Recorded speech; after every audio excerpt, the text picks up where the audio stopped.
दुनिया भर के मुसलमान कहते हैं एक बार हज की यात्रा पूरी हो जाए फिर अल्लाह भले ही हमारी जान ले ले। तो आखिर क्या है हज यात्रा में? क्यों दुनिया भर का हर मुसलमान इस यात्रा पर जाना चाहता है? हिंदू भले ही 4 धाम की यात्रा करने से पीछे रह जाएं, लेकिन हर मुसलमान के दिल में हज यात्रा का ख्वाब सजा होता है। तो आखिर इस पूरी यात्रा में क्या होता है, किस तरह की रस्में यहाँ की जाती हैं, क्या क्या चीजें मुसलमान करते हैं, आज के इस वीडियो में मैं यानी आपका दोस्त फैक्ट मंत्रा आपको बताने वाला हूँ। तो बस मेरे साथ वीडियो के अंत तक बने रहें। वीडियो में आगे बढ़ें उससे पहले अगर आप एक सच्चे हिंदू हैं तो सब्सक्राइब करें फैक्ट मंत्रा चैनल को और बेल नोटिफिकेशन को ऑल पर लगाएं ताकि कोई भी वीडियो मिस ना हो। दोस्तों, हज जाना हर मुसलमान के लिए जरूरी है क्योंकि यह इस्लाम के 5 सिद्धांतों में से एक है। इस्लाम के 5 सिद्धांत यानी कि कलमा पढ़ना, नमाज पढ़ना, रोजा रखना, जकात करना यानी कि दान देना और हज जाना। अब इसमें कलमा पढ़ना, रोजा रखना और नमाज पढ़ना हर एक मुसलमान के लिए अनिवार्य है। इसे कोई भी मुसलमान नकार नहीं सकता। एक सच्चे मुसलमान को इन 3 चीजों को करना होता है, लेकिन दान देना और हज की यात्रा करना जरूरी है, पर एकदम से अनिवार्य नहीं। जो लोग सक्षम हैं इन दोनों चीजों को कर सकते हैं, वरना जो लोग सक्षम नहीं, आर्थिक तंगी है, उनके लिए छूट है। दोस्तों, हज यात्रा में 5 रस्में होती हैं। इसके लिए लोग काबा जाते हैं। काबा मक्का में मौजूद बहुत ही महत्वपूर्ण इमारत है, जिसका अंदाजा आप इसी बात से लगा सकते हैं कि दुनिया भर के हर मुसलमान काबा की तरफ मुंह करके ही नमाज पढ़ते हैं। अगर हम इसके एक एक प्रोसेस के बारे में बताएं तो दोस्तों, हज की यात्रा इस्लामिक कैलेंडर के 12वें महीने जिल-ए-ज़ाह के 8 से 12 तारीख तक किया जाता है। ये महीना है जो मुहर्रम वाले महीने से पहले पड़ता है। जिस दिन हज यात्रा पूरी होती है वो ईद अल अज़हा यानी कि बकरीद वाला दिन होता है। वैसे हज के अलावा भी मुस्लिमों को एक धार्मिक यात्रा करनी होती है जिसे उम्राह कहा जाता है। आपको बता दें कि उम्राह और हज की रस्में लगभग एक जैसी होती हैं, बस फर्क इतना है कि हज बकरा ईद वाले महीने में किया जाता है, जबकि उम्राह साल के किसी भी महीने में किया जा सकता है। 7वीं शताब्दी से हज को इस्लामिक पैगंबर मोहम्मद के नाम से जोड़कर देखा जाता है, लेकिन मुसलमानों का मानना है कि यात्रा हजारों साल पुरानी है। जहां इस्लाम में जिन नबी का जिक्र किया जाता है, इब्राहिम उनके जमाने से चली आ रही है। दोस्तों, हज की पहली रस्म है इहराम बांधना, यानी कि खास तरह की पोशाक पहनना।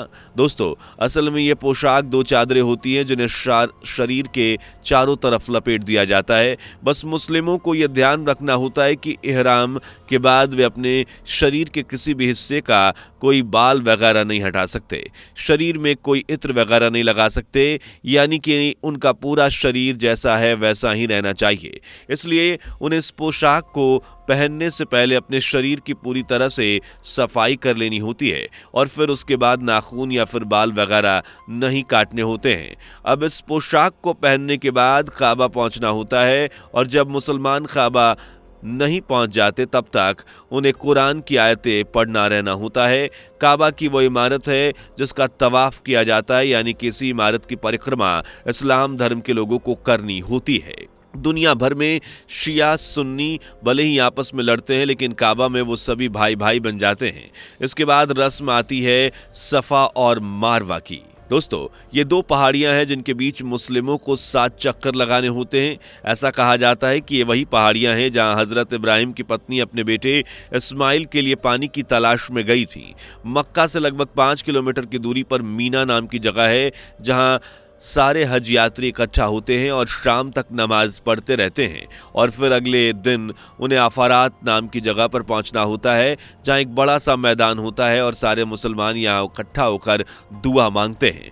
दोस्तों, इसके बाद शैतान को पत्थर मारने की रस्म अदा करी जाती है। अफारात से जब सारे मुसलमान मीना लौटते हैं और यहाँ 3 खंबे बने होते हैं जिन्हें शैतान समझा जाता है और उसी को शैतान समझकर हज यात्री पत्थर मारते हैं। मान्यताओं के अनुसार ये वही जगह है जहाँ हजरत इब्राहिम को वह शैतान मिला था जिसने उन्हें अल्लाह का आदेश मानने से रोकने की कोशिश की थी।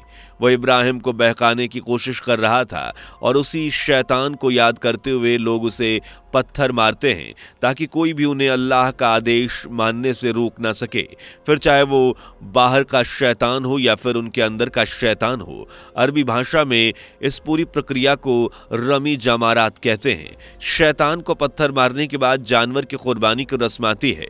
आमतौर पर भेड़, बकरी या फिर ऊंट की कुर्बानी दी जाती है, क्योंकि मान्यताओं के अनुसार हजरत इब्राहिम ने अल्लाह का आदेश मानते हुए अपने बेटे, जो कि उनकी सबसे प्यारी चीज थी, उसे कुर्बान किया, और उसी को याद करते हुए मुसलमान जानवरों की कुर्बानी देते हैं। पहले लोग खुद ही अपने जानवर खरीद कर लाया करते थे और उनकी कुर्बानी करते थे, लेकिन अब सऊदी अरब में काफी अच्छा सिस्टम हो गया है।